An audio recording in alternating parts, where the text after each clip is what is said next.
Hi friends, இன்றைக்கி வந்து வத்தல், அது வந்து நம்ம வந்து வத்த குழம்பு வைக்கிற மாரி, வத்தல் போட்டு வத்த குழம்பு வைக்கிற மாரி வத்தலை போட்டு நான் வந்து சாம்பார் வைக்கிறேன். இதுக்கு வந்து பருப்பு தேவையான அளவு 1 கப்பு சேர்த்து பெருங்காயம் மஞ்சள்தூள் போட்டு வேக வச்சு எடுத்து வச்சுருக்கேன். இது வந்து வத்தல் வந்து கத்திரி வத்தல், கொத்தரை வத்தல், கொஞ்சம் வெங்காயம், தக்காளி, இது கொஞ்சமாக இதில் எண்ணெய் விட்டுப்போம். எண்ணெய் விட்டுட்டு இந்த கத்திரி வத்தலையும் கொத்தரை வத்தலையும் லேசாக கொஞ்சம் அப்படியே வதக்கி விட்டுட்டு இதில் வந்து தண்ணி சேர்த்துக்கலாம். நீங்கள் தண்ணி சாதாரணமாக தண்ணி சேர்த்துக்கலாம். இது வந்து பருப்பு மேலால் இருந்த தண்ணியை வந்து நான் சேர்த்துட்றேன்.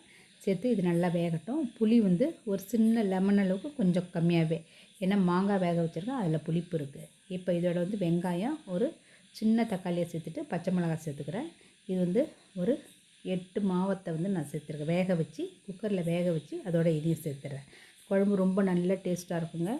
அந்த மழை காலத்திலலாம் நம்ம வந்து இந்த மாதிரி செஞ்சு சாப்பிட்லாம்.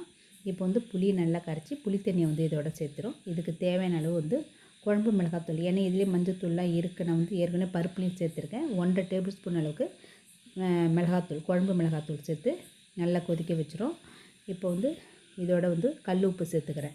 வத்தல்லையும் வந்து உப்பு சேர்த்து நம்ம வந்து வேக வச்சுருக்கோம். மாங்காய் வத்தல் எல்லா வத்தலையுமே உப்பு இருக்கும், அதனால் உப்பு வந்து கம்மி பண்ணி சேர்த்துங்க.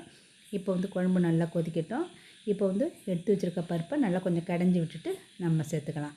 நான் வந்து வத்த குழம்பு வந்து எப்படி நம்ம கொஞ்சம் திக்காக இருந்தால் நல்லாயிருக்குமே, அதேமாரி இந்த குழம்பு கொஞ்சம் திக்காக இருந்தால் தான் நல்லாயிருக்கும். இப்போ இதுக்கு வந்து எண்ணெய் விட்டு நல்லா 1 டேபிள் ஸ்பூன் அளவுக்கு எண்ணெய் விட்டுக்கிறேன். எண்ணெய் விட்டு கருவேப்பிலை போட்டு தாளித்தா தான் அந்த குழம்பு வந்து டேஸ்ட்டாக இருக்கும். அது வத்த குழம்புனாவே கருவேப்பிலை போட்டுங்க, அப்போ தான் நல்லா டேஸ்ட்டாக இருக்கும். கருவேப்பிலை சேர்த்து நல்லா வதக்கிட்டு இப்போ இந்த குழம்பு நல்லா கொதிச்சிட்டு இருக்கு பாருங்கள், அதிலே நம்ம கொட்டிடலாம். அதாவது வத்தை போட்டு சாம்பார்.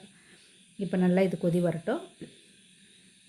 இது வந்து நல்லா சுட சுட சாதத்தில் போட்டு சாப்பிடும்போது நல்ல டேஸ்ட்டாக இருக்குங்க. இந்த மாதிரி மழை காலத்துலலாம் வந்து நம்ம வந்து வீட்டில் காய் இல்லைன்னா கூட எப்போ வேணாலும் நம்ம செஞ்சுக்கலாம். மழைக்காலம் இல்லாமல் வீட்டில் காய் சரியான காய் இல்லையா, இதுமாரி வத்தல் இருந்ததுன்னா போட்டு சாம்பார் வச்சோன்னா அருமையாக இருக்கும். நம்ம வந்து எப்பொழுதும் சாப்பிட்றத விட கொஞ்சம் ஒரு பிடி சாதம் வந்து கூடையே தான் நம்ம சாப்பிடுவோம். நான் வந்து கொஞ்சம் திக்காக வச்சுருக்கேன். உங்களுக்கு எந்த அளவுக்குன்னு இன்னும் கொஞ்சம் தண்ணி தாராளமாக விட்டுங்க. நல்லா பருப்பு வந்து இதிலே இந்த இதிலே வெந்துடும். நல்லா வந்து எனக்கு வெந்துருச்சு, நல்லா கடைஞ்சிட்டு தான் சேர்த்துருக்கேன்.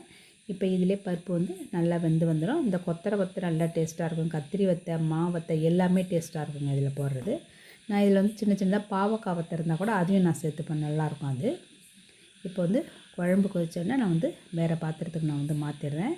இந்த மாதிரி நீங்கள் வந்து இந்த மழை காலத்துலேயோ அல்லது இடையில உங்களுக்கு எப்போ எந்த டைம் கிடைக்கிறப்ப வீட்டில் வத்தல் இருந்ததுன்னா இந்த மாதிரி செஞ்சு பாருங்கள். வத்தல் இதுமாரி போட்டு வைக்கிறவங்க எல்லார் வீட்லேயுமே இதுமாரி வத்த குழம்பு வைப்போம். குழம்பு ரொம்ப அருமையாக இருக்கும், டேஸ்ட்டாக இருக்கும். இது வந்து நாங்கள் வந்து வீட்டில் வத்தல் போடுறதுனால நான் இந்த மாதிரி இன்றைக்கி செஞ்சுக்கிட்டேன். இது செஞ்சு பாருங்கள். இது பிடிச்சிருந்தா லைக் பண்ணுங்கள். Thank you friends.